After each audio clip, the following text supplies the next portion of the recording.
Hello and welcome to my channel चिया 26। मेरे channel चिया 26 में आपका स्वागत है। और आज मेरी लगी है बीआरसी पे ट्रेनिंग, तो अभी मैं वहीं जा रही हूँ और आज आपको देखने को मिलेगा कि ट्रेनिंग में क्या क्या होता है।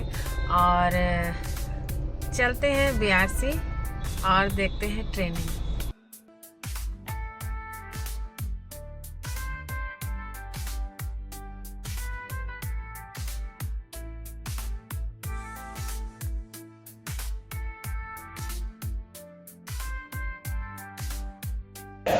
वो सामान अपने क्लास में विद्यमान करने के लिए you have to make the hand. जिस दिन आप मेक द हैंड कर लेंगे, ड्रॉप रेट कम हो जाएगा, प्रोजेक्ट रेट बढ़ जाएगी, बहुत सारी प्रॉब्लम खत्म हो जाएगी।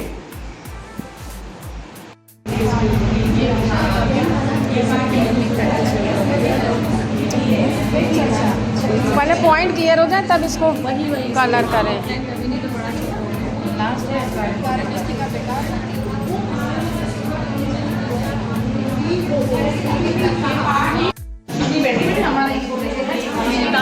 हमारी किताब ना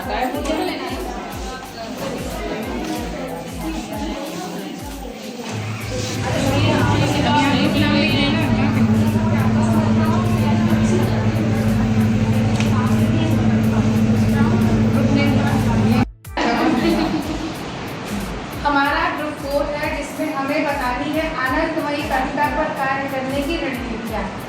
कविता को हम सभी पढ़ाते हैं और किस तरह से पढ़ाते हैं, हम सभी को थोड़ी बहुत उसकी नॉलेज है। बस उसी को इलेबोरेट करने की क्या रणनीतियाँ हो सकती हैं, जिससे हमारा जो कविता का पाठन, कविता को हम जो सिखाते हैं बच्चों को, वो अच्छे से उनके दिमाग में बैठे और उसको वो इलेबोरेट कर सके, अपने आसपास के व्यावहारिक जीवन से उसको जोड़ सके।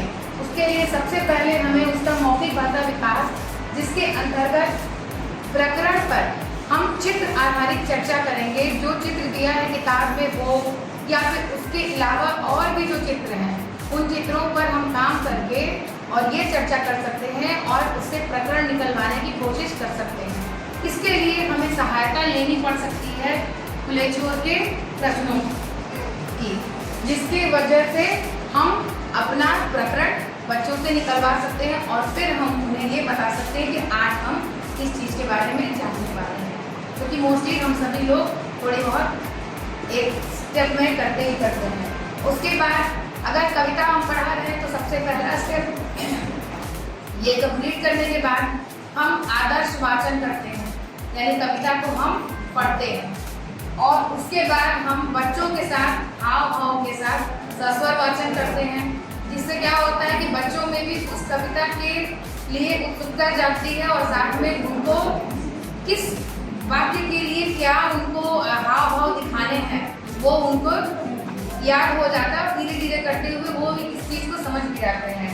उसके बाद जब कविता पढ़ा लिया तो कविता में क्या क्या शब्द आते हैं, कौन कौन से शब्द ऐसे हैं जिनसे वो कोरिलेट नहीं कर पा रहे हैं, जो जिन शब्दों को वो जानते नहीं।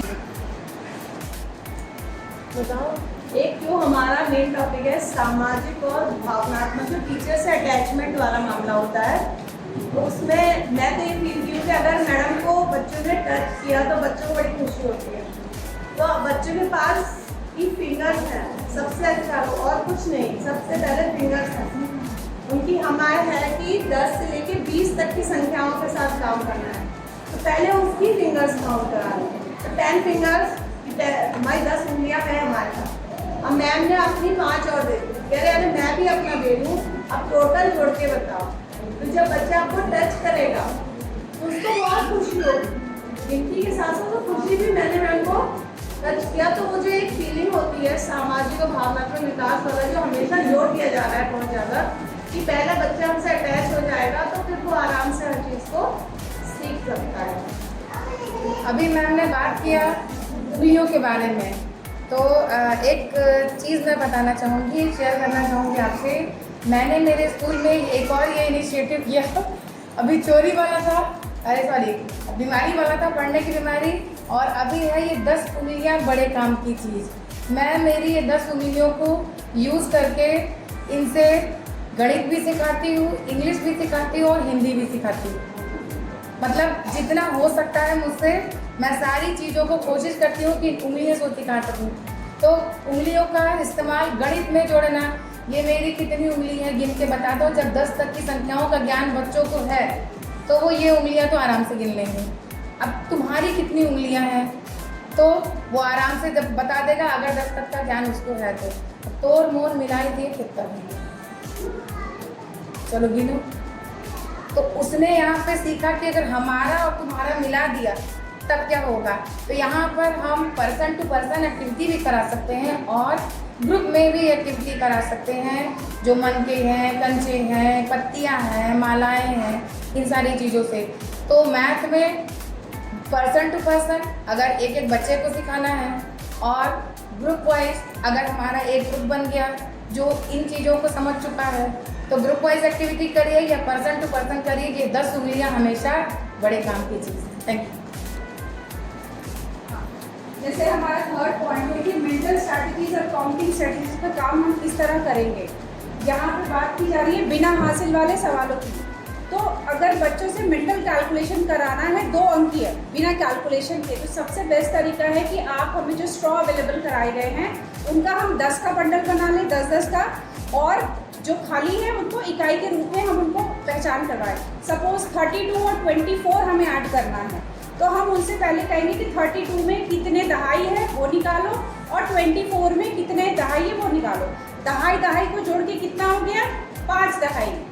इकाई को जोड़ के कितना हो गया, 6 हो गया। तो इस तरह से वो मेंटल कैलकुलेशन बहुत प्रॉपर ढंग से वो कर पाएंगे। अगर इसी तरह प्रैक्टिस हम कंकड़ से और भी ऐसे बंच बना के करवाएं तो वो इजीली कर पाएंगे। उसके बाद हम काउंटिंग में आएंगे, फिर हम इसे रिटन फॉर्म में करा के राउंड फिगर जैसे कि 50, 52 और 24 ऐड करना है तो हम इसको स्थानीय मान से अलग एक्सपेंडेड फॉर्म में लिखवा के फिर अगर हम उसको ऐड करवाएं तो बच्चा मेंटल कैलकुलेशन बहुत प्रॉपर्ली और बहुत फास्ट करना सीख जाएगा।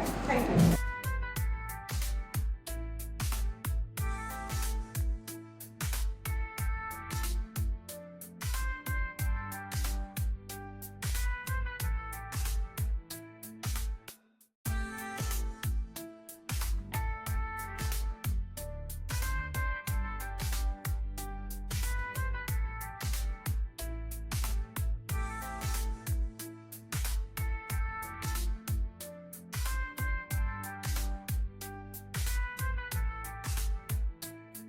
ड्राइंग है जिसमें हमारे बॉडी पार्ट्स, उनके नाम, उनके एक्शन और उनके नंबर्स